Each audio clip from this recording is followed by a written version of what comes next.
মানুষ বিশেষ করে আলেম তাদেরকে বলছি, এখানে এসএম এর বহু বচন আসমা। এসএম মানে নাম, আসমা মানে নাম সমূহ। আপনার কি মনে হয় ক্লাস নিচ্ছে সরাসরি কে? ছাত্রকে? আদম নবী, সাধারণ মানুষ না। ভালো করে বোঝেন তো, ক্লাস নিচ্ছে সরাসরি আল্লাহ নিজে, আর ছাত্র আমাদের মতো কেউ না, সরাসরি আমাদের বাবা, সমস্ত মানুষের বাবা তিনি, তারপরও নবী তিনি। এমন জায়গায় ক্লাস করাচ্ছে যেটা দুনিয়ার সাধারণ জায়গাও না। জায়গা কোনটা? জান্নাত। বলেন বলেন। আমাদের কি মনে হয় যে এখানে আল্লাহর নাম বলতে আলু, পটল, ঝিঙ্গা, বেগুন এগুলোর নাম শিখিয়েছে?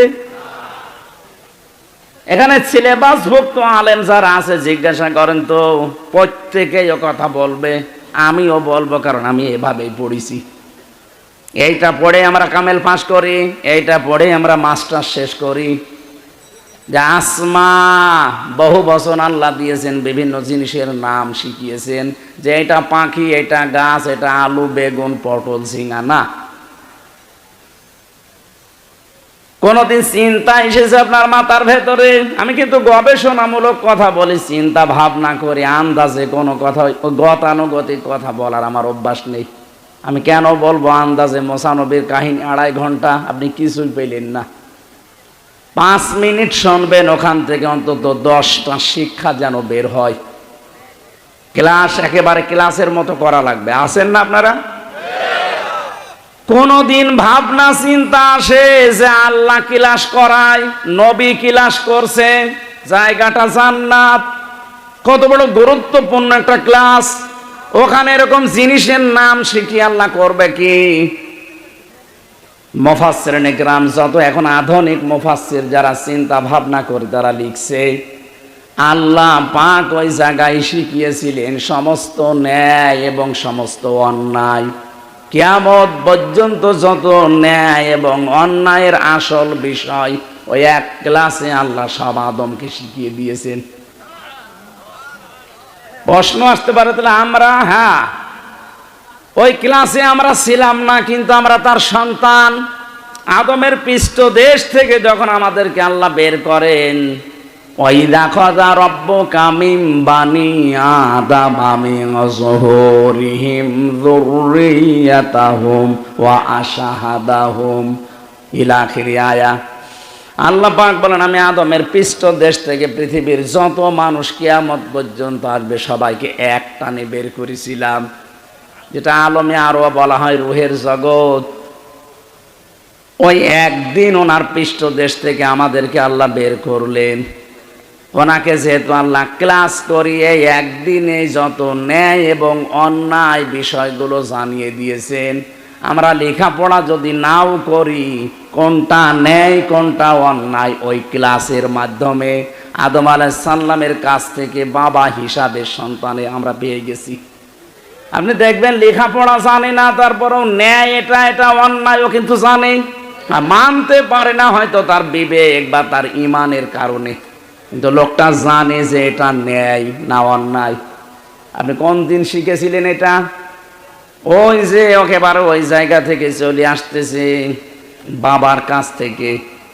এটা দুনিয়ার আসল কাজই এইটা, যত ন্যায় এবং যত অন্যায় এই দুইটা বিষয় নবীজিও পর্যন্ত নবুয়ত পাওয়ার আগেই তিনি এগুলোই ছিলেন। এই জন্য মানুষ তাকে আল আমিন বলতো, আস সাদিক বলতো। আমার এখান থেকে যে শিক্ষার বিষয়, আপনি আরো চিন্তা ভাবনা করে আয়াতটা পড়বেন, আরো আধুনিক যে তাফসীরগুলো আছে, আরো ব্যাখ্যা বিশ্লেষণ করা আছে, আপনার জ্ঞানের পরিধি আরো বাড়তে থাকবে। তাহলে তা'মুরুনা বিল মারুফ শুধু না যে ভালো কাজে আদেশ করো, অন্যায় কাজে নিষেধ করো, এই শব্দটা পড়লেই যেন মনে হয় আমি পরিচিত কোন জায়গা থেকে। এই যে তা'মুরুনা বিল মারুফ, মারুফ মানে পরিচিত, মারুফ মানে কি?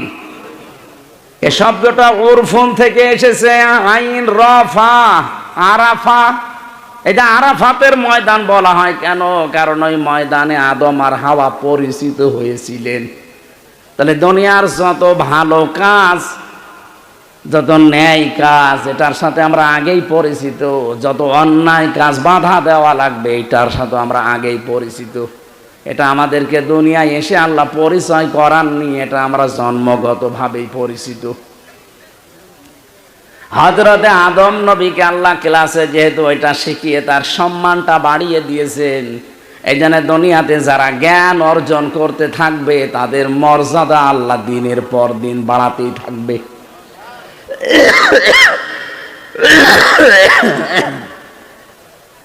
এই তথ্যটা আছে সূরা মুজাদালা 28 নম্বর পারার 2 নম্বর পৃষ্ঠার 14 নম্বর লাইনের 11 নম্বর আয়াতের মাঝের অংশে আছে, ওয়াল্লাযীনা উতুল ইলমা দারাজাত।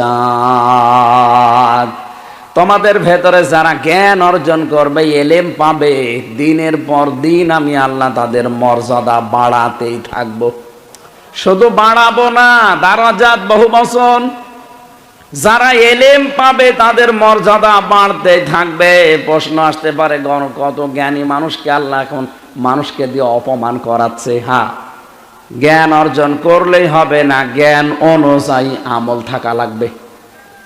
কথা বুঝতেছে? সত্যিকার অর্থে নিজের যোগ্যতা এবং জ্ঞান অনুযায়ী কোন মানুষ যদি সঠিক থাকতে পারে, হ্যাঁ ঝড় ঝাপটা আসবে কিন্তু তারে টিকে থাকা লাগবে। ও যদি সত্যি টিকে থাকতে পারে, নাও থাকতে পারে, দিন যত যাবে ওর মর্যাদা আল্লাহ তত বাড়িয়ে দেবে। এ 15.5 বছরে যারা বৈষম্যের শিকার ছিল, সঠিকভাবে চলতে গিয়েও তারা পারে নাই, এর পরেও কিন্তু প্রশাসন বলেন, বিচার ব্যবস্থা বলেন, শিক্ষা ব্যবস্থা বলেন, স্বাস্থ্য ব্যবস্থা, সব জায়গায় অনেকে চেষ্টা চালিয়েছে কিন্তু পারে নাই। এই মানুষগুলোর দিকে আজ তাকান, তাদের সম্মান মর্যাদা আল্লাহ কিন্তু বাড়াতেই আছে। আমি নাম ধরে বলতে পারি কিন্তু বললাম না। তাহলে এখান থেকে আমরা শিখলাম কি? এ পৃথিবীতে কঠিন অবস্থা যতই আসুক, আমি আমার চেয়ারের সাথে যেন বেঈমানি না করি, আমি আমার গদির সাথে যেন বেঈমানি না করি। আমার যে যোগ্যতা, যে পাওয়ার বা যে জায়গাটা আল্লাহ আমাকে দিয়েছিল, ওই জায়গার সাথে যেন আমি ধোঁকাবাজি না করি। তাহলে দিন যত যাবে আমার মর্যাদা দুনিয়ার মানুষের কাছে কমতেই থাকবে। দুনিয়াতে সবচেয়ে বেশি জ্ঞান অনুযায়ী, এলেম অনুযায়ী কাজ করেছিলেন বেশি কারা বলেন তো? কারা? নবীরা। কারা? কোরআনে কারীম জানিয়েছে, ইয়া হাসরাতান আলাল ইবাদ মা ইয়াতিহিম মির রাসূলিন ইল্লা কানু বিহি ইস্তাহজিউন। সূরা ইয়াসিন 23 নম্বর পারার 1 নম্বর পৃষ্ঠা 7 নম্বর লাইনের 2 নম্বর রুকের এটা 30 নম্বর আয়াতে আছে। এটা আমি তাফসিরে ইবনে কাসির থেকে বলছি। আল্লাহ পাক বলেন, আমার আফসোস লাগে, আমার আফসোস, আমার আক্ষেপ, দুনিয়ায় এমন কোন নবী রাসূল পাঠালাম না যার সাথে সমসাময়িক মানুষেরা ঠাট্টা করে নাই, বিদ্রুপ করে নাই। বলেন তো, নবীদের চরিত্র কি খারাপ ছিল? বলেন বলেন, কেন তাদের সাথে ঠাট্টা বিদ্রুপ করেছে? একটাই কারণ, তারা তাদের জ্ঞান অনুযায়ী, যোগ্যতা অনুযায়ী কাজ করতে গেছে।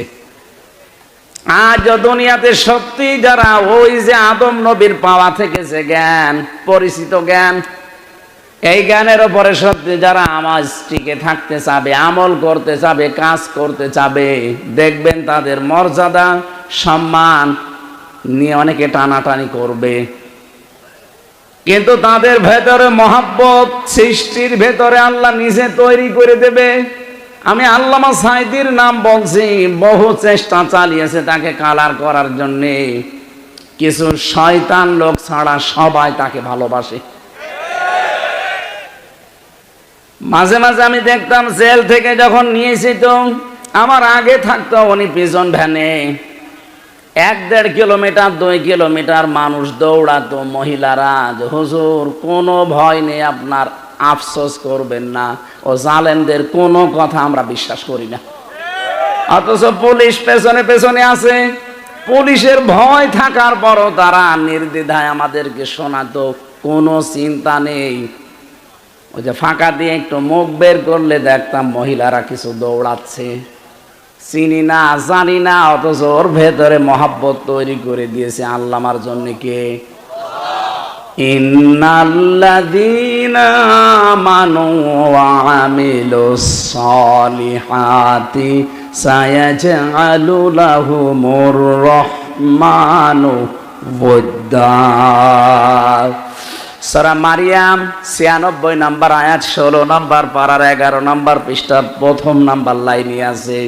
যত তাফসির আমি আয়াতের সাথে মিলিয়েছি, প্রত্যেক মুফাসসির আয়াতে বাংলা একই কথা লিখেছেন। প্রায় 42টা মিলিয়েছিলাম ভার্সিটি থাকাকালীন এই যে বোদ্ধা শব্দটা নিয়ে। আল্লাহ জানিয়েছেন সত্যি যারা ঈমান এনেছে, ও নোয়াখালীবাসী, নোয়াখালী না এটা, এদিকে তাকান। আল্লাহ পুরা কোরআনে যেখানেই দেখবেন ঈমানের কথা জানিয়েছে সেখানে ঈমান পেয়েছে এ কথা বলেননি। প্রত্যেক জায়গায় তিনি বলেছে যারা ঈমান। এই ক্লাস চলছে না? 1 2 ছেলে ফেলে জবাব দেয় দেখেছেন? এইভাবে জবাব দেবেন যদি বুঝে থাকবেন, আর না বুঝলে চুপ করে থাকবেন। পুরা কোরআনে ঈমান কেন্দ্রিক যত কথা আছে এটা প্রায় 903 জায়গায় পাবেন পুরা কোরআন শরীফে। প্রত্যেকটা জায়গায় ডাইরেক্ট হোক ইনডাইরেক্ট হোক, প্রত্যেক জায়গায় আল্লাহ আমাদেরকে ডাক দিয়েছেন যারা ঈমান এনেছেন না ঈমান পেয়েছেন। এবার আপনি নিজের দিকে তাকিয়ে বলেন তো, আপনি কি ঈমান এনেছেন না ঈমান পেয়েছেন? না না, ঈমান এনেছেন কবে? আপনি ঈমান পেয়েছেন। আপনার মা বাবা পূর্বপুরুষ যারা মুসলমান ছিল তাদের পক্ষে এসেছেন, ঘরে এসেছেন, এজন্য আপনি ঈমানদার। কোনদিন ঈমান এনেছেন না। হয়তো ছোটবেলায় আরবি পড়তাম, মক্তবে, এখানে মাদ্রাসার উদ্যোগে মনে হয় মাহফিল, এখানেও দেখবেন কায়দার পেছনে লেখা আছে এটা আমানতু বিল্লাহি কামা হুয়া বিআসমাইহি ওয়া সিফাতিহি ওয়া ক্বাবিলতু জামিয়া আহকামিহি ওয়া আরকানিহি। 5টা বিষয়, এই 5টার স্বীকৃতি দেওয়া লাগে, তারপর আপনি ঈমান এনেছেন বলে গণ্য হবেন। আমরা যারা এখানে আছি আমরা ঈমান আনি নাই, ঈমান পেয়েছি। বলেন ঈমান। 5টা বিষয় এখন যদি বলি আপনি একটার ভেতরও টিকবেন না। অথচ ছোটবেলায় ওইটা আগে পড়িয়েছে, আলিফ বা তা সা পড়ানোর পরে দেখি ওইটা মুখস্থ করা তো আগে। ওই সময় ছোট ছিলাম, বুঝি না, এখন দেখি সবই ওর ভেতরে। আমানতু বিল্লাহ, আমি ঈমান আনলাম এমন আল্লাহর উপরে, না আমি ঈমান পেলাম এমন আল্লাহর উপরে। আমি এমন আল্লাহর উপরে ঈমান আনলাম কামা হুয়া, যার অস্তিত্ব আছে, বিআসমাইহি, যার নাম আছে, ও সিফাতিহি, যার গুণাগুণ আছে, ক্বাবিলতু জামিয়া, আমি তার যত কিছু আছে আমি সব কবুল করে নিলাম, স্বীকার করে নিলাম, মেনে নিলাম। আহকামিহি ওয়া আরকানিহি, এখানে আহকাম হুকুমের বহুবচন আহকাম, আর রকনের বহুবচন আরকান। যত হুকুম তিনি আমার জন্য দিয়েছেন, যত খুঁটি আমার জন্য আছে, সব আমি শক্ত করে ধরলাম। ইসলামের খুঁটি কয়টা বলেন তো? আরো জোরে বলেন। আপনি কায়দায় সে ছোটবেলায় সার পর্যন্ত পড়েছে, আমরা কিন্তু শুধু পড়ে শেষ, এগুলো বাস্তবে বাস্তবায়নের কোনো পক্ষে আমরা নেই। এই জন্য আমরা ঈমান পেয়েছি আর সাহাবা একরাম ঈমান এনেছিলেন। এবার আমার প্রশ্ন কোরআনে কারিম থেকে, ঈমান যদি কেউ আনতে চায় তার প্রথম একটা কাজ আল্লাহ দিয়েছেন। ও নোয়াখালীবাসী, ঈমান এনেছি বললে হবে না, ঈমান আনার আগে একটা কাজ আছে, ওটা হচ্ছে তাগুত ছেড়ে দেওয়া। নিজে নিজের জায়গা থেকে ভাবেন তো, আপনি কি ঈমান এনেছেন তাগুত সহকারে না তাগুত ছেড়ে দিয়ে? আগস্টের 5 তারিখের আগে একটা জরিপ পেয়েছিলাম আল জাজিরার। ওনারা জানাচ্ছিল বাংলাদেশে 100 জনের মাত্র 15 জন চায় যে দেশে কোরআনের আইন চালু হোক। 100 জনের মাত্র 15 জন। আগস্টের 5 তারিখের বাড়ি 3 দিন আগের রিপোর্ট একটা, মাত্র এই 3.5 মাসের ব্যবধানে এই দেশে এখন 100 জনের 58 জন মানুষ চাচ্ছে দেশে কোরআনের আইন চালু হোক। অনেক হিন্দু পর্যন্ত বলছে না কোরআন আসলে আমরা নিরাপদ থাকবো, তারা দেখছে তারা এখন। এবার বাস্তবে বলেন তো, ঈমান আনতে হলে যেটা ত্যাগ করা লাগে তার নাম তাগুত। কোরআনে কারীম জানিয়েছে ফামাই ইয়াকফুর বিত-তাগুতি ওয়া ইউমিন বিল্লাহ। সূরা বাকারা 3 নাম্বার পারা 1ম নাম্বার পৃষ্ঠা 13 নাম্বার লাইনের 256 নাম্বার আয়াতের মাঝের অংশে আছে, কে যদি ঈমান আনতে চায় আল্লাহ বলেন ওকে দায়িত্ব দিলাম ও যেন তাগুত ছেড়ে দেয়। কি ছাড়ে?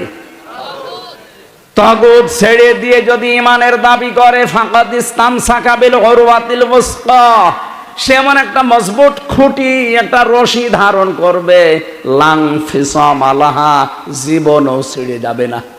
এবার আয়াতটা বাংলাদেশের সাথে মিলান।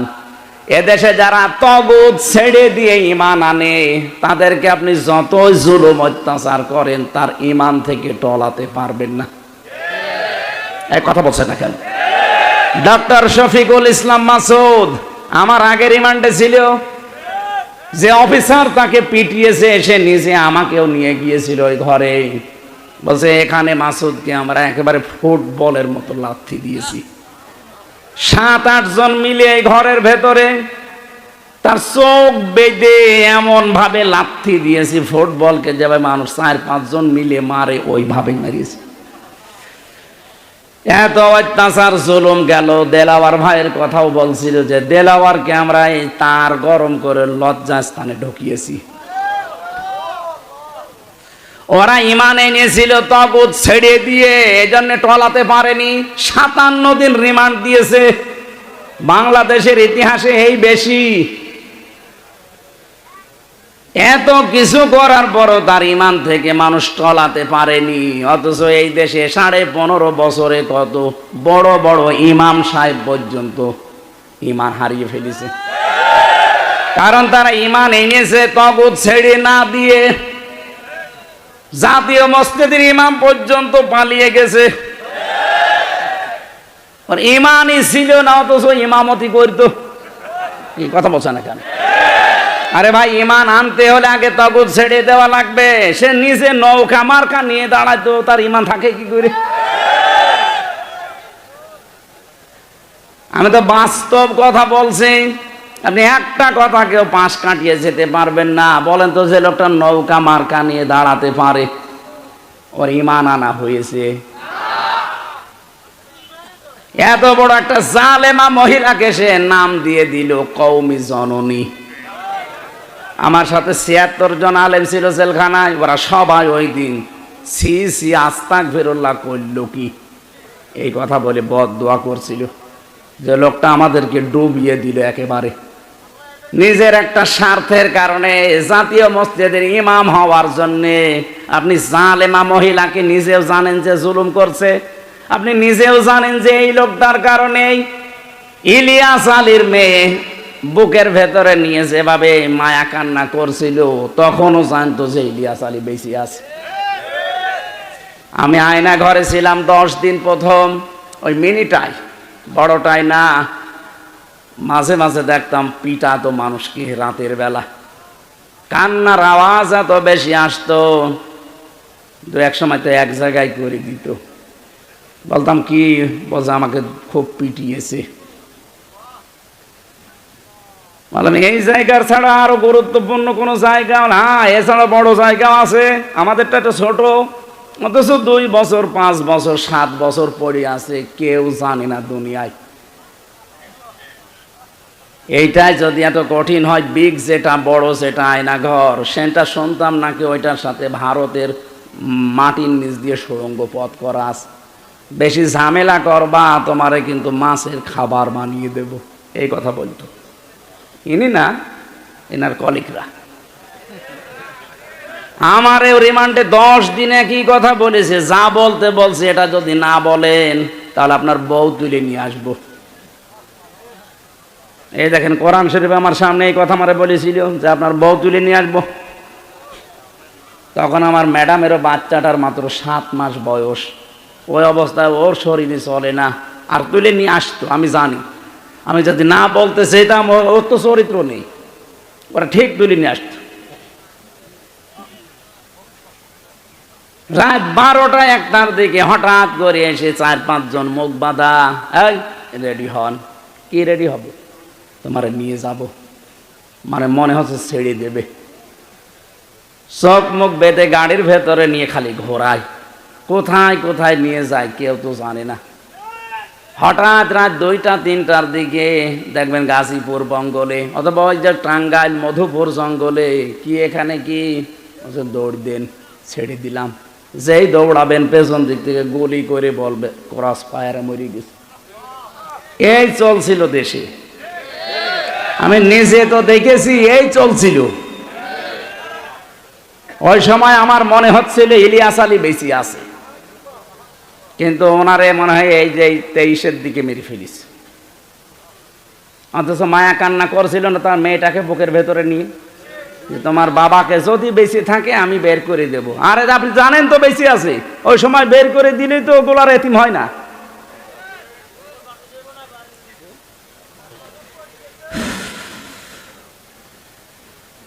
একটা মানুষ জানে না তার নাম কি, ওরা জিজ্ঞাসা করে ভাই আপনার নাম কি, মুখের দিকে তাকিয়ে থাকে। কারণ 8 বছর 10 বছর 14 বছর লোকটা আছে, জানেই না যে আমি আছি কিনা। এত বড় বড় নখ হয়ে যায়, এত বড় বড় নখ, চুল দাড়ি গোপ, মনে হচ্ছে যে জঙ্গল থেকে বেরিয়ে আসতেছে।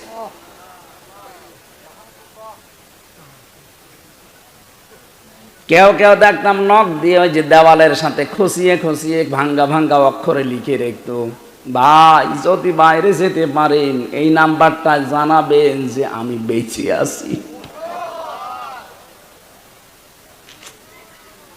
সকালবেলা কয়টা পচা ছোলা দিয়ে যেত, পারলে খান না পারলে ফেলে দিন। সকালবেলা দুপুরবেলা দিত 1 মোট ভাত, মনে হচ্ছে কেউ মাখিয়ে দিয়েছে।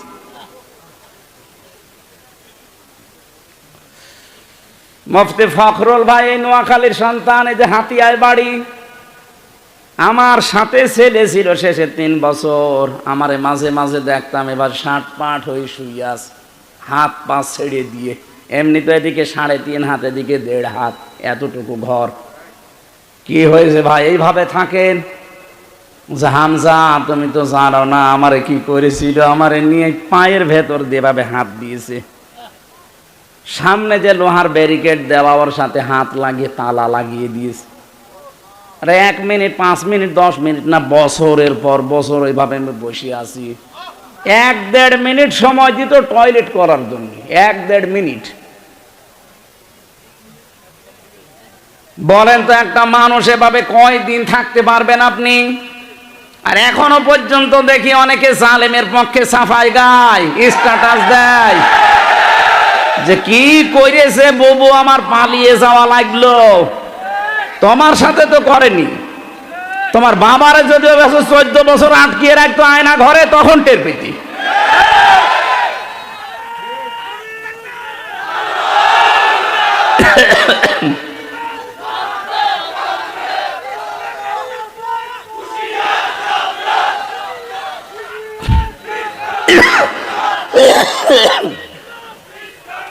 আলহামদুলিল্লাহ ভাই, না আপনি জানেন যে লোকটা জালেম, এরপরও সাফাই গান কি করে? আপনি অনেক কিছুর খবর জানতেন। এত বড় আলেম, এত বড় পীর, এত বড় ইমাম, তগুত ছেড়ে না দিয়ে ইমান এনেছে, এজন্য ইমানের কোনো দাম নেই। বাতাস পাল্টিয়েছে, পালিয়েছে। পৃথিবীর ইতিহাস আপনি পাল্টিয়ে দিলেন। পৃথিবীর ইতিহাসে আমি এমন কোন ইতিহাস পড়িনি যে একবারে 350 এমপি পালিয়ে চলে যায়। এমনকি জাতীয় মসজিদের ইমাম পর্যন্ত চলে গেছে। উনি এসেছিল, আবার 1.5-2 মাস পরে জোর করে ইমামতি করবে, জনগণ জুতা দিয়ে পিটিয়েছে। পরের দিন আবার স্ট্যাটাস দিয়েছে যে জুতা মেরেছে কিন্তু আমার গায়ে লাগেনি। মানুষের বিবেক মরে গেছে। তো জুতা গায়ে লাগা লাগবে? জুতা তুললেই তো মারা হয়ে যায়। এই কথা বলে না কেন?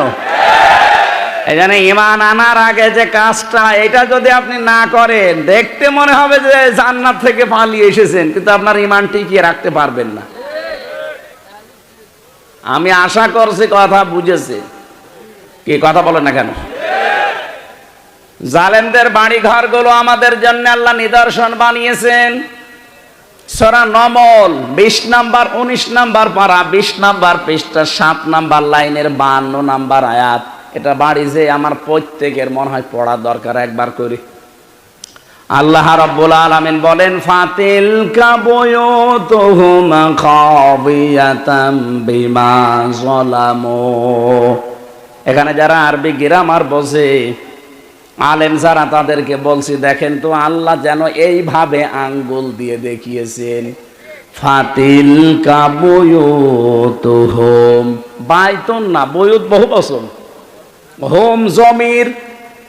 আল্লাহ যেন আগস্টের 5 তারিখে বিকাল বেলায় আয়াতটা আবার নাজিল করেছে আরেকবার। এইভাবে দেখাচ্ছেন, এই সেই ঘরগুলো খাবিয়াতান, আমি জনশূন্য করে দিয়েছি, বিমা যালামু, জুলুমের কারণে। আয়াতটা কত বাস্তব আমি নিজে দেখেছি। কুষ্টিয়ায় হানিফের বাড়ি, বিকাল 5টা বাজতে বাজতে ওর বাড়ির ইট পর্যন্ত মানুষ খুলি নিয়ে চলে গেছে। ওটা এখন জনগণের পায়খানা।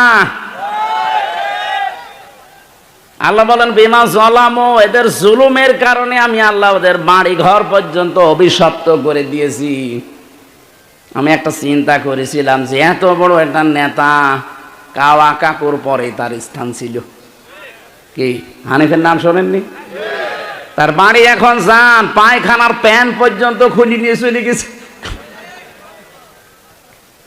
এত দাপট ছিল এই দেশে, এত এত নিকৃষ্ট পরিণতি আল্লাহ কেন করলো? আর এখন জনগণের টয়লেট হইল কেন? আমি 16 সালে একবার হজে গিয়েছিলাম, ওইটার সাথে মিলালাম। হজ করার সময় চারিদিকে 7 চক্কর মারলাম। এরপরে উপরে যেয়ে দেখি পেটে ব্যথা। এক পুলিশকে ডাক দিলাম, ইয়া আখি তাল, এদিকে আসেন। এখানে আশপাশে কোনো ফার্মেসি আছে? আমার পেটে দারুণ ব্যথা করছে। এতক্ষণ তো আমার ভালোই লাগছিল।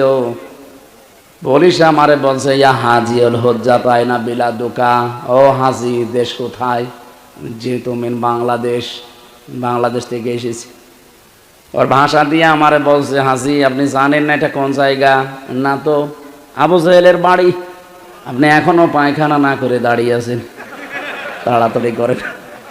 পায়খানা করে দেখি আমার পেটের ব্যথা ভালো হয়ে গেছে। না, আমি সুবহানাল্লাহ বলার জন্য না, এখানে একটা শিক্ষা আছে। আল্লাহ যেন আমাকে জানাতে চাচ্ছে, হামজা এত টাকা খরচ করে 6,500 কিলোমিটার দূর থেকে আসলে, আরে শয়তানের বাড়িতে পায়খানা না করে চলে যাবা, তাড়াতাড়ি কর। আমার মনে হচ্ছে আগস্টের 5 তারিখের পরে আপনি সারা দেশের দিকে তাকান। আমি তো 630টা থানার কম বেশি প্রায় জায়গায় আমার এখন যাওয়া হয়ে গেছে। যেখানেই যাই দেখি জালেমদের বাড়ি ঘর সব জনশূন্য, সবগুলো জনশূন্য হয়ে পড়ে আছে। আপনি ঢাকার ওই বাড়িটার দিকে তাকান, কত আবেগ নিয়ে মানুষ এখানে যে চুমা খেত বাড়িতে, অথচ বাড়িটা এখন টয়লেট হয়ে গেছে। 8-9 জন 10 জন একবারে যাচ্ছে দেখছি, কেউ এদিকে কেউ এদিকে কেউ এদিকে, মনে হচ্ছে যে জামাতবদ্ধ টয়লেট চলছে। আমার মনে হয় অনেকের পেটে ব্যথা, এ ব্যথা দূর করার জন্য জায়গায় যাচ্ছে। এ পর্যন্ত ছিল জালেমদের, এর পরেরটা আমাদের, নাকি বলবো না? নিজেরটা আবার নিজের গায়ে লাগবে না তো? আল্লাহ পাকের পরেরটা আমাদের জন্য দিয়েছেন। কোন সূরা মনে আছে? এটা সূরা নমল। কোন সূরা? 19 নাম্বার পারা 20 নাম্বার পৃষ্ঠা 7 নাম্বার লাইনের 52 নাম্বার আয়াত। যে কোনো তাফসির বাংলায় যে পড়বেন আপনার ঈমান আরো দৃঢ় হবে। যদি শিক্ষা নিতে পারেন। এর পরেরটা যেহেতু আমাদের জন্য, এবার শোনেন, ইন্না ফি যালিকা লায়াতাল লিকাউমিন ইয়ালামুন। এখানে যারা আলেম যারা দেখবেন দুইটা তাকিদ দেওয়া আছে, ইন্না আর লামে তাকিদ। আল্লাহ বলেন অবশ্যই অবশ্যই এর ভেতরে শিক্ষা আছে যারা জ্ঞানী সম্প্রদায় তাদের জন্যে। জালেমদের বিশাল শিকড় যদি আমি আল্লাহ কেটে দিয়ে ওদের বাড়ি ঘর পর্যন্ত আজ উজাড় গৃহ বানিয়ে দিতে পারি, পরিত্যক্ত করে দিতে পারি, আগামীতে যারা চেয়ারে বসবে তারা যদি জনগণের ওপরে জুলুম করে, আমার আল্লাহ বলেন তাদের বাড়ি ঘর শ্মশান হয়ে যাবে। এই জন্য আমরা সাবধান থাকব। আমার কথা ছিল যদি ঈমান আনতে চান তাগুত ছেড়ে দেবেন। তাগুতটা কি এইটাই তো অনেকে জানে না। মা মানা তাগুত লুগাতান শারহান, তাগুত কাকে বলে, এর পারিভাষিক আবিধানিক কি, এটা কত প্রকার, কিভাবে আপনি তাগুত চিনবেন। তাগুত প্রধানত 7 প্রকার। কত? এটা যদি কারো ভেতরে থাকে তাহলে তার ঈমান আনা এখনো হয়নি, ওগুলো আগে ছেড়ে দেওয়া লাগবে। 1 নম্বরে তাগুত মানে যারা, না আমি শেষ করে দেব। এরা কারা? এরা এই বসো, শুধু প্রসাব পায়খানা আর বিড়ি খাওয়া ছাড়া বাইরে যেতে পারবেন না। না, অনেকে বিড়ি খায় স্যার, আমি দেখেছি। কারণ আপনাদের তো চট্টগ্রাম বিভাগ, চট্টগ্রাম আর সিলেটের জন্য বিড়ির মাসলা আলাদা, যদিও এগুলো তৈরি হয় সব আমাদের খুলনা বিভাগে, কিন্তু মাসলা এদের জন্য আলাদা। অনেক ইমামও বিড়ি খায়, এখানে না খেলেও সিলেটে আর চট্টগ্রাম শহরে পেয়েছে। ইমাম সাহেব বিড়ি খেয়ে নামাজ পড়াচ্ছে। আমাদের বিভাগ খুলনা বিভাগ, খুলনা, বিশেষ করে খুলনা, রাজশাহী, রংপুর, বরিশাল, এই 4 বিভাগের মানুষ বিড়ি বানায়, কিন্তু ওরা খেয়ে অন্তত মসজিদে যায় না, অজু মজু করে যায়। এই জন্য কারা এই যে নেশা লেগেছে মনে হয়। এই নেশা লেগেছে, হ্যাঁ যান তাড়াতাড়ি আসবেন, খেয়ে চলে আসবেন। না, একেবারে নেশা লাগলে তো ওরা ঠেকাতে পারবেন না।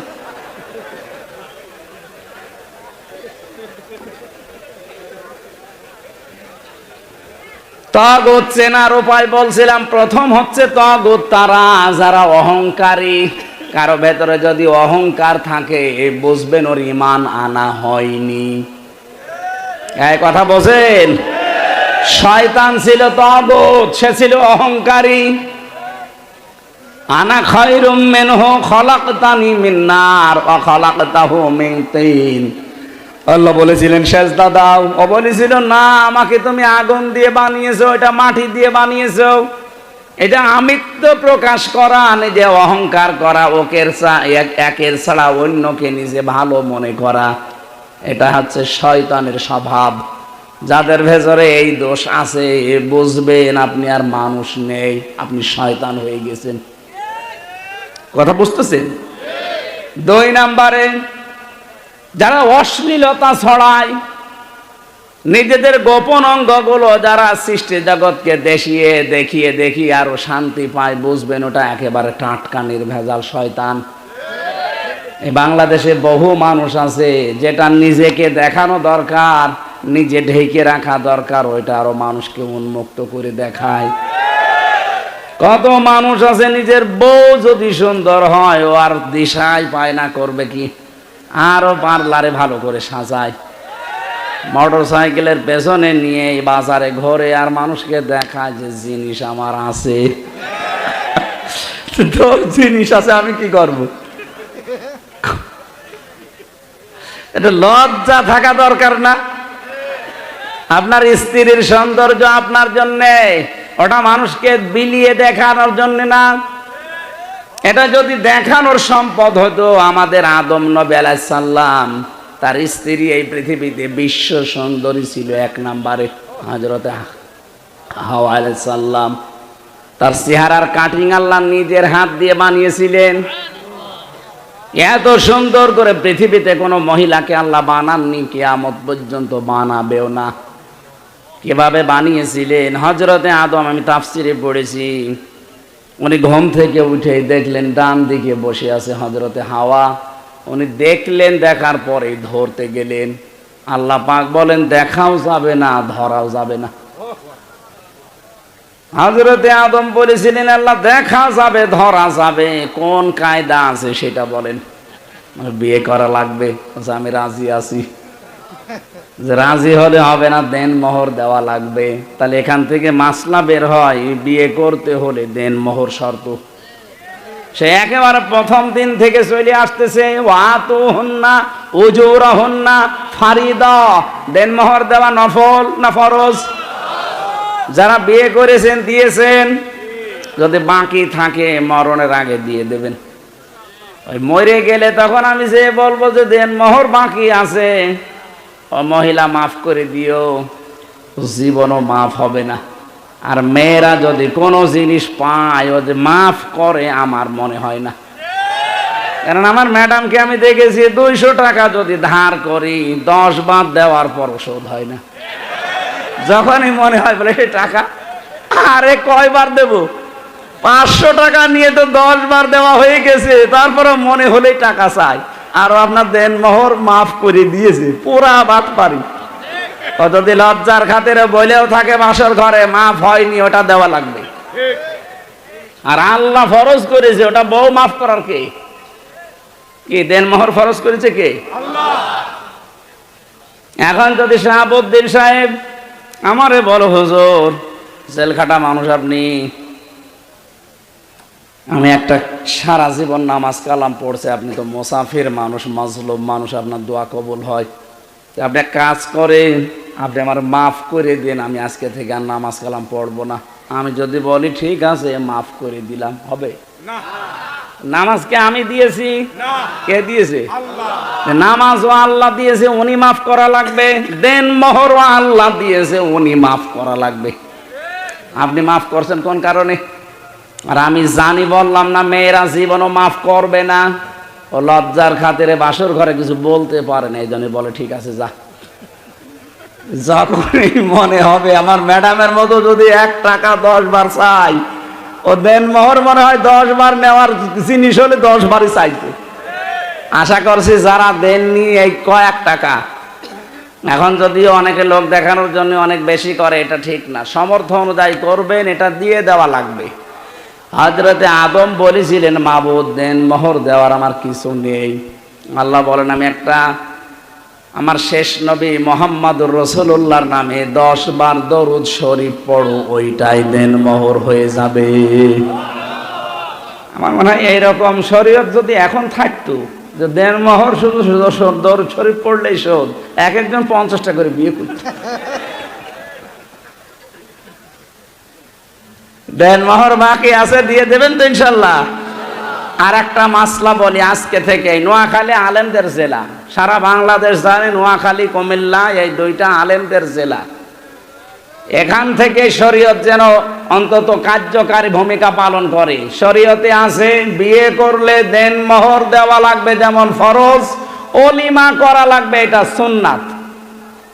অথচ আমাদের দেশে এখন অলিমা নেই, আছে শুধু বরযাত্রী। স্যারকে জিজ্ঞাসা করেন অলিমা করেছে কিনা, করেনি, বরযাত্রী খেয়েছে। আমিও পারছি না, কারণ আমি জানতাম না ওই সময়, এখন আমি জানি। এ স্যারের অবস্থা ওই, অলিমা করেছিলেন, করেনি, বরযাত্রী গেছে। কোন শরীয়তে পেলেন আপনি বরযাত্রী যাওয়া লাগবে? মেয়ের বাড়ি থেকে যদি জোর করে কেউ একটা পানও খায় সেটাও জুলুম। আর আপনি 200-250 মানুষ নিয়ে তার মাথার উপরে চাপিয়ে দিচ্ছেন। ও তো 22 বছর 25 বছর এত কষ্ট করে একটা মেয়ে মানুষ করে দিল, ওর তো অন্তত শুকরিয়া আদায় করা দরকার। তারপরও 250-300 মানুষ নিয়ে আপনি ফকিরের মতো নির্লজ্জ মানুষ যারা বরযাত্রী যায়, এদের মতো ছোট লোক আজকে থেকে বরযাত্রী জীবনে আর যাবেন না। কারণ এটা ইসলামে নেই। ইসলামে আছে অলিমা। অলিমা কি ছেলের বাড়ি হয় না মেয়ের বাড়ি? আশা করছে, আমার মনে হয় এটা মানবে না। কারণ এতদিনের অভ্যাস একবারে পাল্টায়। তারপরও শরীয়ত যেহেতু এটা মেনে নেওয়া লাগবে, আজকে থেকে কোনো বরযাত্রী আর যাবে না। আওয়াজ দিচ্ছে না, তার মানে যাবে। বরযাত্রী আর জীবনে কোনোদিন যাবেন? কারা কারা যাবেন না দেখি? হ্যাঁ, আন্দাজে হাত তুলেন না, মুনাফিক হয়ে যাবেন। তোলেন তোলেন তোলেন, তাড়াতাড়ি তোলেন। আলহামদুলিল্লাহ, এলাকায় মেয়ে বিয়ে দিয়ে শান্তি পাওয়া যাবে। ওলিমা করবেন যদি আপনার সামর্থ্য থাকে। আমার ভাইরা, আমি যে কথা বলছিলাম, মেয়েদেরকে বিশেষ করে নিজের স্ত্রীকে এটা প্রদর্শন করার জিনিস না, এটা নিজের আয়ত্তে রাখার জিনিস। যারা নিজের স্ত্রীকে, মেয়েকে, বেটার বউকে, বোনকে, ফুফুকে, নিজের মাকে আরো উলট পালট করে আরো মানুষকে দেখান, আর যারা দেখিয়ে নিজেরাও মজা পান, মনে করবেন আপনি শয়তান দ্বারা দখল হয়ে গেছেন। বাজার ঘাটে যাওয়া যায় না কিছু মানুষের যৌনতার কারণে, এমন উশৃঙ্খল পোশাক পরে শয়তান পর্যন্ত চিন্তা করে কত নিচে নেমেছে। আগে শুনতাম 4 পিস ছিল, ওখান থেকে 3 পিস, এরপরে 2 পিস। এখন বিশ্ববিদ্যালয়ে মাঝে মাঝে যে দেখি ও আর নেই 2 পিস, 1 পিস পরে এসেছে। একটা যুবতী মেয়ে, 18 বছর, 20 বছর, 22 বছর বয়স, 1 পিস পরে, বুকে কোনো ওড়না নেই, আর মাথা তো সেরকম। বলেন তো কেমন লাগে? ফার্স্ট ক্লাস শয়তান। একবার যশোরে, ওই সময় বিশ্ববিদ্যালয়ে মাস্টার্সে ছিলাম, যশোরে নামলাম, ওই যে ফালবাড়ি মোড়ে দেখে একটা মিছিল আসতেছে, ইফটিজিং এর বিরুদ্ধে ডাইরেক্ট অ্যাকশন। চিন্তা করলাম এখানে যদি আবার কোনো পুলিশ থাকে, এমনি তো হুজুর দেখলে সমস্যা, না জানি আবার ধরে কোন সালের অপরাধী বলে চালিয়ে দেয়। ঢুকলাম পাশে এক চার দোকানে, ঢুকে দেখি এক পুলিশ চা খাচ্ছে। আরে ভাই, আপনার যন্ত্রণায় আসলাম এখানে, আর আপনি আমার সাথে। হুজুর একটা কথা বলবো, ভালো, এই যে মিছিল আসতেছে ইফটিজিং এর বিরুদ্ধে ডাইরেক্ট অ্যাকশন, সরকার আমারে দায়িত্ব দিয়েছে মিছিল পাহারা দেওয়ার, যেন কোনো অঘটন না ঘটে। এই যশোর MM কলেজের মেয়েরা সামনের সারিতে যেভাবে মিছিল করছে, এক হাতে ব্যানার আর এক হাতে এইভাবে চালাচ্ছে, ইফটিজিং এর বিরুদ্ধে ডাইরেক্ট অ্যাকশন। আমি তো যুবক মানুষ, যা দেখছি মনে হচ্ছে ইফটিজিং আমি আগে করি। ঠিকই বলিস, আপনি দায়িত্বস। আশা করছি যৌনতা ছড়ানো এখন থেকে বন্ধ করেন। ভারতের এই সংস্কৃতিগুলো আমাদের বন্ধ হলে আমরা অনেকটা স্বাভাবিক হব। মালদ্বীপের মতো একটা রাষ্ট্র, কতটুকু খালি দ্বীপ, এই দেশ এখন যিনি দায়িত্বে আছেন মোহাম্মদ মইজ্জু নাকি নাম, মইজ্জু, দায়িত্ব নেওয়ার পরে ভারত থেকে 2টা জিনিস বঞ্চিত করে দিয়েছে। বলেন না, আমার সংস্কৃতি ধ্বংস করে যারা ভারতের সংস্কৃতি চাপিয়ে দিতে চায়, ওদের কোনো চ্যানেল আমার মালদ্বীপে চলবে না। বাংলাদেশে এখন যারা দায়িত্বে আছেন, আমার মনে হয় খুব তাড়াতাড়ি এটা করা দরকার। ভারতের এই 36টা চ্যানেল বন্ধ করে দেওয়া দরকার। ওদের চ্যানেলে কোন শিক্ষা আছে? শুধু পরকীয়া প্রেম আর মানুষের সংসার ভাঙা ছাড়া কিচ্ছু নেই। মমতা ব্যানার্জি স্বীকার করেছে না, যেখানে খালি তালাতালি করা হয়, বউ শাশুড়ির দ্বন্দ্ব লাগানো হয়, আর পরকীয়া প্রেম শেখানো হয়। ওইটা শিখতে শিখতে এখন বাংলাদেশের দিকে তাকান, প্রতিদিন 2টা ছেলে মেয়ের মা চলে যাচ্ছে আরেকজনের সাথে আল্লাহর রাস্তায়। এটা আল্লাহর রাস্তা?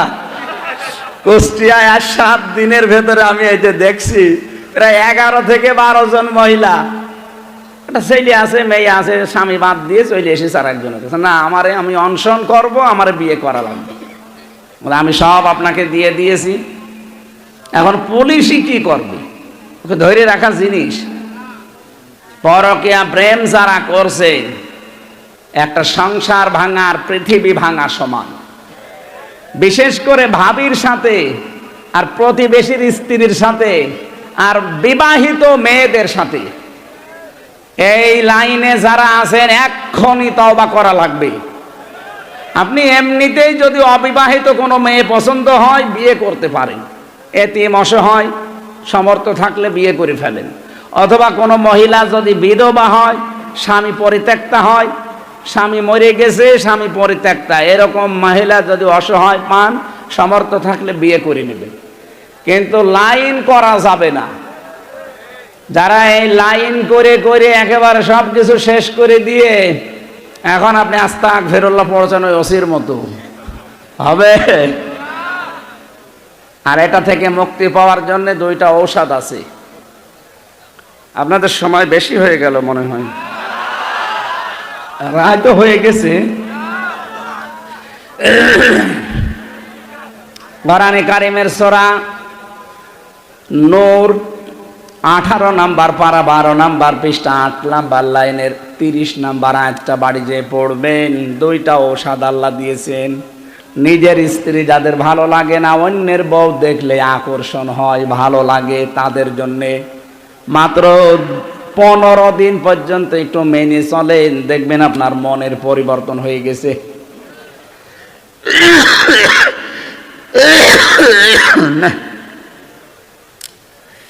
স্বাভাবিক হচ্ছে না কাশি।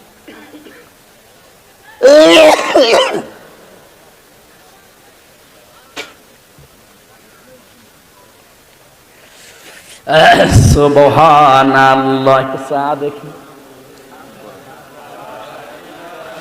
দেন, একটু চা দেন, জোরে জোরে দেন। লা ইলাহা ইল্লাল্লাহ সুবহানাল্লাহ আলহামদুলিল্লাহ। অনেকক্ষণ বসে আছেন তো সেই আসরের পর থেকে, এই জন্য অনেকে পোষা পায়খানা বা বিভিন্ন কাজ আছে চলে যাচ্ছে। আমার হয় শেষ করে দেব নাকি? না, তারপরও ক্লাস চলছে। ক্লাস কয় ঘন্টা করে মানুষ? স্যারে জিজ্ঞাসা করেন 45 মিনিট, আর আমাদের 1 ঘন্টা 20 মিনিট হয়ে গেছে। এত বড় ক্লাস করা ঠিক না। তাহলে আগেরটা আবার মনে রাখতে পারবেন না। আশপাশে মাহফিল আছে আমার, আর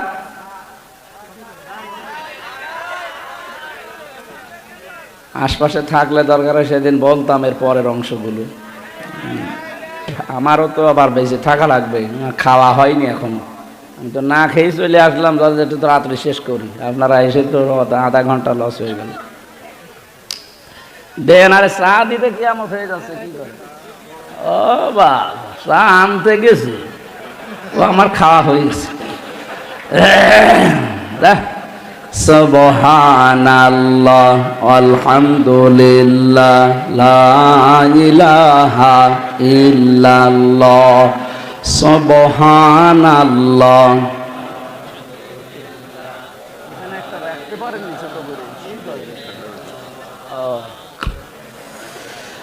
লা ইলাহা ইল্লাল্লাহ মুহাম্মাদুর রাসূলুল্লাহ। আল্লাহুম্মা সাল্লি আলা সাইয়্যিদিনা মাওলানা মুহাম্মদ ওয়া আলি সাইয়্যিদিনা মাওলানা মুহাম্মদ। আমার ভাইরা, আমি তাগুত ছেড়ে ইমানে আনার কথা বলছিলাম। তাগুত ছেড়ে দিয়ে যদি ইমান আনতে চাই আমরা, 1 নম্বরে আমাদেরকে অহংকার বর্জন করা লাগবে। 2 নম্বরে অশ্লীলতা যৌনতা ছড়ানো, এটা বাদ দেওয়া লাগবে। 3 নম্বরে যে মানুষগুলো অপচয় করে, এটা বন্ধ করা লাগবে। আল্লাহ রাব্বুল আলামিন কোরআনে কারিমে শুধু একটা বিষয়ের জন্য তিনি জানিয়েছেন, যারা অপচয় করে এরা শয়তানের ভাই হয়ে যায়। ইন্নাল মুবাদ্দিরিনা কানু ইখওয়ানাশ শায়াতিন ইলা আখিরি আয়াত। এজন্য তাগুতের এই যে অর্থগুলো আছে তাফসিরে ইবনে কাসিরে দেখবেন, এগুলো দেখে দেখে পড়ে ছেড়ে দেবেন। এরপরে ইমানের দাবি করবেন। আপনার ইমান এত মজবুত, এত শক্ত হবে, পাহাড় টলে গেলেও আপনার ইমান কেউ টলাতে পারবে না। আল্লাহ আমাদের ওই রকম ইমান আর তৌফিক দিন, বলেন আমিন।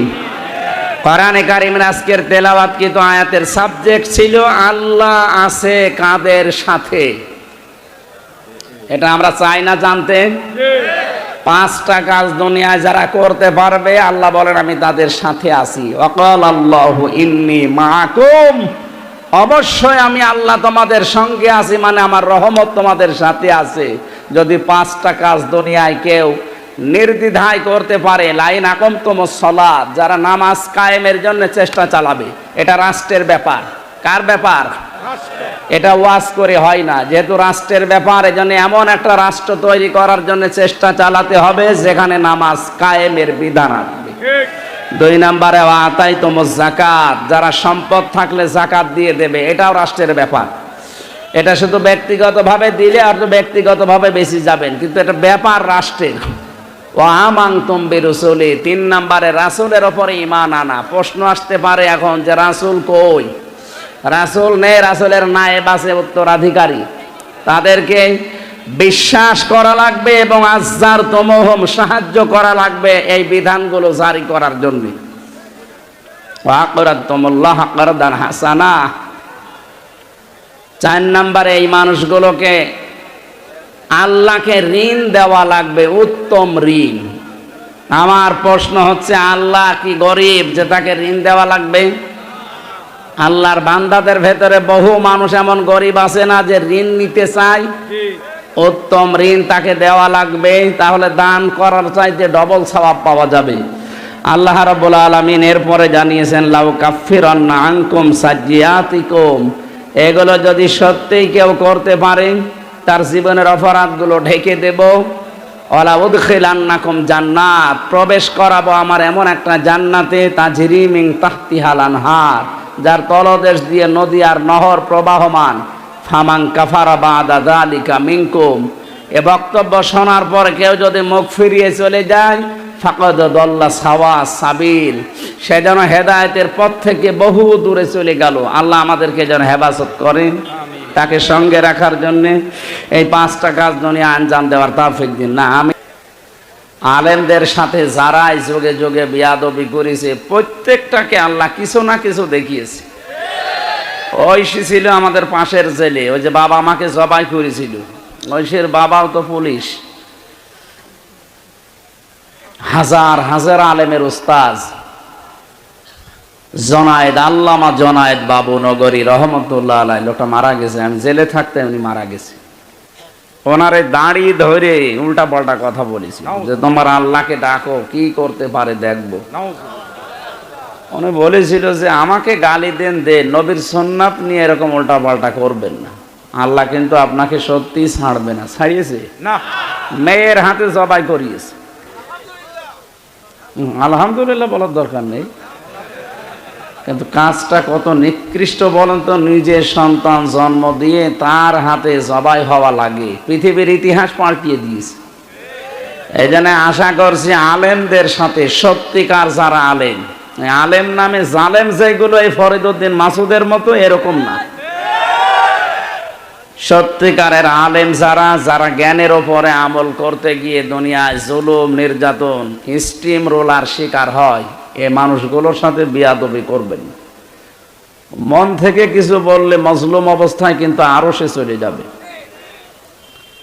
এজন্য আমরা বেঁচে থাকবো, এই পাথর আল্লাহ যে সরিয়ে দিলেন, আমি আর কিচ্ছু চাই না। অন্তত এখন যদি একটু কথা বলে দুনিয়া থেকে বিদায় নিতে পারি, এইটাই আমার সান্ত্বনা। অন্তত জালেম তো বিদায় নিয়েছে। বাংলাদেশে শুধু নোয়াখালী না, বহু জায়গায় যাওয়ার পরে উঠবো বলে না, হবে না। কেন? নামটা সমস্যা। আমির হামজা বাদ দিয়ে অন্য হুজুর নিয়ে আসেন, কোনো অসুবিধা নেই। আরে ভাই, অন্য হুজুর এসে কি আপনার বাবার কথা বলবে? আর কোরআনে কারিম থেকে যদি সঠিক কথা কেউ তুলে না ধরে, তার কথা শোনাই তো জায়েজ নেই। নবীদের চাইতে ভালো মানুষ দুনিয়ায় ছিল না।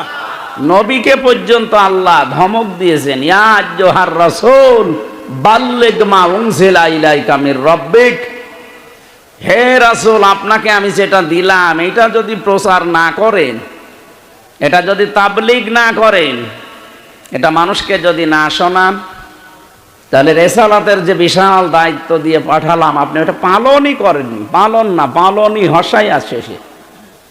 ওয়াইল্লাম তাফআল ফামা বাল্লাগতা রিসালাতা আল্লাহু ইয়াসিমুকা মিনান নাস। আমি আল্লাহ বলছি, ইয়াসিমু এটা মুজারি, বর্তমান ভবিষ্যৎ, প্রেজেন্ট ফিউচার। আপনি যদি সত্যিকারে কোরআনে কারিম প্রচার করতে পারেন ইখলাসের সাথে, আমি আল্লাহ কিয়ামত পর্যন্ত, শুধু আপনাকে না, ইয়াসিমু যেহেতু মুজারি, যখন থেকে নাজিল হয়েছে ওই দিন কিয়ামত পর্যন্ত এই আয়াত থাকবে কোরআনে। কিয়ামত পর্যন্ত যারা সত্যিকারের আপনার মতো প্রচার করবে, আমি তাদেরকেও আপনার মতো বাঁচাবো। আল্লাহর এই গ্যারান্টি আমাদের বিশ্বাস হয় না? আল্লাহু লা ইয়াহদিল কওমাজ কওমাল কাফিরিন। আমি আল্লাহ বলছি, কোন কাফেরকে পথ দেখাচ্ছি না, দেখাবো না। কাফের প্রশ্ন আসতে পারে, কত কাফের তো মুসলমান হয়। জবাব হচ্ছে, কাফারা ইয়াকফুরু শব্দের শাব্দিক অর্থ জানা শোনার পরে গোপন করা। অনেক কাফের না জেনে হয়তো কুফরি করে। ইন্ডিয়ার এই যে মলম সাংবাদিক, যেটা হকার, এই কয়েকটা হকার মিলে কয়েকটা সাংবাদিক চ্যানেল যারা উল্টাপাল্টা বাংলাদেশ সম্পর্কে তথ্য দেয়, এগুলো কিন্তু জেনে শুনে দেয়। আপনি না জেনে হঠাৎ করে একটা কথা চলে এসেছে, ওটা যদি মিথ্যা হয় আপনি মাপ পেয়ে যাবেন। কিন্তু একেবারে উদ্দেশ্য প্রণোদিত ভাবে একটা মানুষকে, একটা দেশকে কালার করার জন্য বিশ্বের কাছে আপনি উঠে পড়ে লেগে যাবেন, এইটার কোনো ক্ষমা নেই।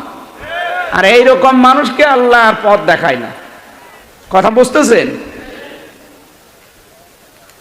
এই দেশটার পেছনে লেগে আছে এই প্রতিবেশী নামে কলঙ্ক। এরা সারাটা জীবন এরা মিথ্যা ছড়িয়েছে এই দেশটা নিয়ে, যে এই দেশে নাকি সংখ্যালঘু নির্যাতন হয়। এটা যে দাহা মিথ্যা কথা, ভয়েস অফ আমেরিকা কয়েকদিন আগে রিপোর্ট দিয়েছে, না, এটা পুরাটা মিথ্যা। তাম পৃথিবীর ভেতরে 257টা রাষ্ট্র, একমাত্র দেশ বাংলাদেশ যেখানে সাম্প্রদায়িক সম্প্রীতি সবচাইতে বেশি। আমার এই ছোট্ট বয়সে আমি যেহেতু আকিস গ্রুপে আছি, ওনাদের খতিব আমি, এই হিসাবে বহু দেশে আমারে নিয়েছে। একবারে একটা ভিসা লাগিয়ে দেয়, প্রায় 37টা দেশে যাওয়া যায়। বহু দেশে ওনার মাধ্যমে, উনি যেহেতু নিজে যায় আর সাথে করে আমার ওনার প্রতিষ্ঠানগুলো দেখায়, ওখানে যে সেমিনার করায়। কয়েকদিন আগে কয়েকটা দেশে নিয়ে গেল, বড় বড় দেশ এগুলো। এই সমস্ত জায়গায় যে দেখেছি সাম্প্রদায়িক সম্প্রীতি পৃথিবীতে যে বলা হয় বাংলাদেশে 1 নম্বরে, আসলেও 1 নম্বরে। এখানে রোজা আর পূজা পাশাপাশি হচ্ছে। পৃথিবীর কোন দেশে হয় আপনি দেখান, আমি পাইনি। পৃথিবীর রোজা আর পূজা এক দেশে হয় একেবারে পাশাপাশি, আমি কোনো জায়গায় পাইনি, শুধু শুনেছি, পাইনি কোনো জায়গায়। বাংলাদেশে দেখেছি। মাইক্রোসফট এরা চালায় হচ্ছে খ্রিস্টানরা, অথচ এখন রিপোর্ট দিচ্ছে এই বাংলাদেশে আগস্টের 5 তারিখের পর থেকে আজ পর্যন্ত সবচেয়ে বেশি মানে শান্তিতে আছে, নিরাপদে আছে যারা অমুসলিম তারা। আমরা মুসলমানের হাতে হালকা পাতলা কষ্ট পাচ্ছি, কিন্তু ওরা নিরাপদে আছে। ওরা নিরাপদে আছে, এই জন্যে ওদের মুখ থেকে এখন বাধ্য হয়ে এই কথাগুলো বের হচ্ছে। কয়েকদিন আগে এই যে পঞ্চগড় আর মাগুরা, এই 2 জেলা থেকে 2 জন মহিলা গিয়েছিল ভারত। সাংবাদিক ওই মলম যেটা আছে ওর ভাইরা ভাই হবে, এসে বলছে, আপনি বলেন যে আপনার মেয়েকে রেপ করা হয়েছে বাংলাদেশে, আপনারা টিকতে পারছেন না, এই জন্যে আপনারা প্রচার করতে পারেন না বলে চলে এসেছেন। বলে কি বলিস? আমি এসেছি আমার মেয়ের হাতের চিকিৎসা করার জন্য। আর সবচাইতে বেশি আমরা নিরাপদে আছি আগস্টের 5 তারিখের পর থেকে। ওর মুখ গেছে পোড়াটা বন্ধ হই। এগুলো বিশ্বের আন্তর্জাতিক মিডিয়া দেখছে না? আপনি এতদিন মিথ্যা ছড়িয়ে পার পেয়েছেন শুধু কন্যার কারণে। এখন কন্যা নেই, এখন আর কোনো ছাড় নেই। এদেশের মানুষকে যে ভয় দেখিয়েছিলেন, ওই ভয় আল্লাহ পুরাটা উল্টিয়ে আপনাদের দিয়েছে। ওরা আমাদের ভয় দেখিয়েছিল যে আমরা না খেয়ে মারা যাব, এখন নিজেরাই না খেয়ে মারা যাচ্ছে। ওই দেশে এমন একটা উগ্রপন্থী জাতি, ওরা এই হিন্দুরা, সব হিন্দু না, যারা উগ্র তাদেরকে বলছি। এই মোদি সাহেবের মুরিদ যারা, এরা এত নিকৃষ্ট পর্যায়ে পৌঁছিয়েছে, খ্রিস্টান 2টা যুবতী মেয়েকে উলঙ্গ করে রাস্তায় হাঁটিয়েছে। ডোনাল্ড ট্রাম্প একজন খ্রিস্টান, কি সে বোঝে না, সে দেখেন সে জাতে মাতাল হলো তাহলে ঠিক আছে। সে ক্ষমতা পাওয়ার পরে যে 20 তারিখে তার শপথ, ও অলরেডি বলেই দিয়েছে যে আমার মেয়েকে, আমার মাকে যারা উলঙ্গ করে রাস্তায় হাঁটাতে পারে, 16 লাখ ভারতীয় আছে আমেরিকায়, সব পাঠিয়ে দেব। আমি শপথ নেই, আমার মনে হয় দাদার ধুতি খুললো বলি। এখনো তো টের পাননি। এতদিন কন্যার কারণে দেশের মানুষ কিছুই বলতো না, যে মেয়ে দিয়েছি থাক, আবার অশান্তি হবে।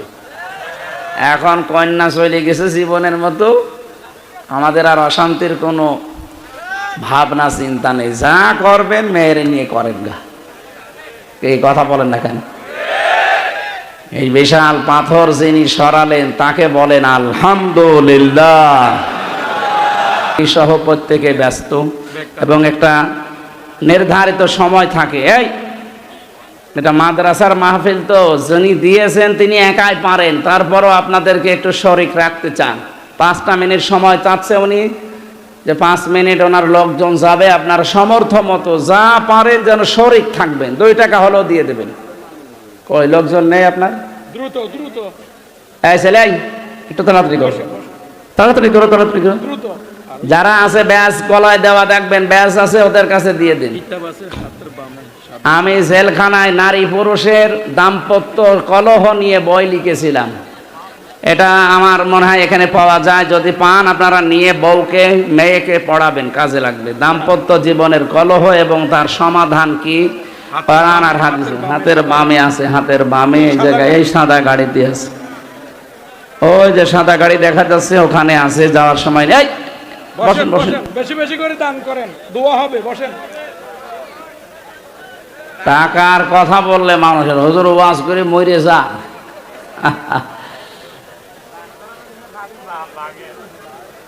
কি আশ্চর্য গো, টাকা তো না চাওয়া ভালো ছিল দেখছি না। নোয়াখালী তো বাংলাদেশের অন্যতম জেলা, যেখানে বললাম না এখানে ইসলাম মাইন্ডের লোকজন বেশি। কি করেন আপনারা? বদনাম হয়ে যাবে। এই যে ক্যামেরা দেখছেন না, বসেন বসেন বসেন, যারা যাচ্ছে ওনাদের কাছে দয়া করে দিয়ে দিন। না আর হবে না। আল্লাহুম্মা আমিন।